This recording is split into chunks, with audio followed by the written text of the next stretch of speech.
आबा आज विचारविनिमय बैठक झाली, त्या बैठकीमध्ये नेमकं काय निर्णय झाला? आज सांगोला तालुक्यातल्या आमच्या सगळ्या कार्यकर्त्याची विचारविनिमय कालची जी निवडणूक झाली, विधानसभेच्या निवडणुकीमध्ये आत्मचिंतन करायची एक बैठक झाली आणि कार्यकर्त्यांच्याबरोबर अगदी मनमोकळेपणानं चर्चा झाली.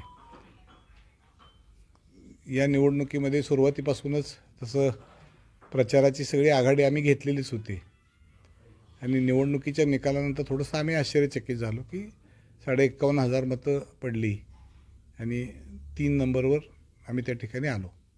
परंतु काय नेमकं मलाही आम्ही सगळेच कार्यकर्ते संभ्रमावस्थेत आहोत की असा निकाल कशा पद्धतीने झाला. आमचे कार्यकर्ते आज बी संभ्रमावस्थेत आहेत. राज्यात अनेक ठिकाणी EVM बाबत शंका निर्माण उपस्थित केला, प्रश्न निर्माण केला. त्याच्यात सांगोल्यातही तसा प्रकार काय घडला असं वाटतं आपणाला? असं कार्यकर्त्यांची सगळ्यांची शंका आहे की आपल्याला आबा एवढी कमी मतं पडूच शकत नाहीत. त्यामुळं कार्यकर्त्यांनी ही मोठ्या प्रमाणावर शंका उपस्थित केलेली आहे आजच्या बैठकीमध्ये. शहाजी बापूंना निवडून न येण्यासाठी उद्धव ठाकरे आणि संजय राऊत यांनी पण केला होता. त्या पणामध्ये कुठेतरी आपण त्या डावामध्ये फसला गेला असं शहाजी बापूंचं देखील म्हणणं आहे. आता बापूचं वैयक्तिक मत बापूचं आहे. खरं तर आम्ही दोघांनी तालुक्याच्या विकासाला आजपर्यंतच्या काळामध्ये एकत्रित काम केलं. मी माझ्या आजच्या मीटिंगमध्ये सांगितलं की या निवडणुकीपूर्वी शहाजी बापू हे मोठे भाऊ आहेत माझे. ते आमदार आहेत, मुख्यमंत्री बापूच्या विचाराचा आहे. तर यामध्ये बापूंनीच मोठ्या भावाची भूमिका बजावून यावेळेला मला संधी द्यायला पाहिजे होती असं माझं आणि कार्यकर्त्याचं मत आहे. परंतु ते दुर्दैवानं झालं नाही. त्यामुळं आम्हा दोघांनाही पराभवाला सामोरं जावं लागलं. विधानसभेच्या निवडणुकीच्या प्रचारामध्ये शहाजी बापूंनी मी निवडून नाही तर फाशी घेणं असं देखील सांगितलं गेलं होतं. त्याच धर्तीवरती काल देखील पाण्याच्या बाबतीत मी तसं नाही गेलं तर मी राजकीय संन्यास घेईल असं विधान केलं गेलं. बापूंनी काय बोलावं हा बापूचा विषय आहे. त्या बाबतीत मी काय सांगणार आहे. सध्या आपण याआधी विधानसभेच्या निवडणुकीपूर्वी आपण अजित पवार गटात होता. विधानसभेच्या निवडणुकीत शरद उबाटा गटात गेले. परत भविष्यात तुम्ही अजित पवार गटामध्ये दिसतील? आता असं आहे, कार्यकर्त्यांचं बऱ्याचशा गोष्टी चर्चा झाली. यामध्ये प्रमुख कार्यकर्त्यांच्या बरोबर परत एकदा बसायचं ठरवलेलं आहे. आणि मग कार्यकर्त्याचं जे काय मत येईल त्या पद्धतीनं पुढच्या भविष्य काळातली वाटचाल सुरू राहील.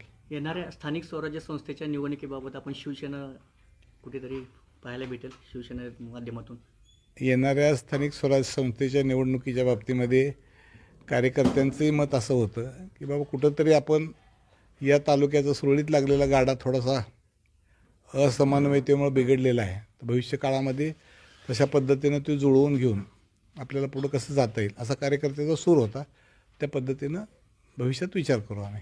विद्यमान आमदारांनी देशमुख यांनी माझ्या पाठीमागे एक अदृश्य शक्ती होती, ती अदृश्य शक्तीमुळेच मी निवडून आला असेल त्यांनी दावा केला गेला.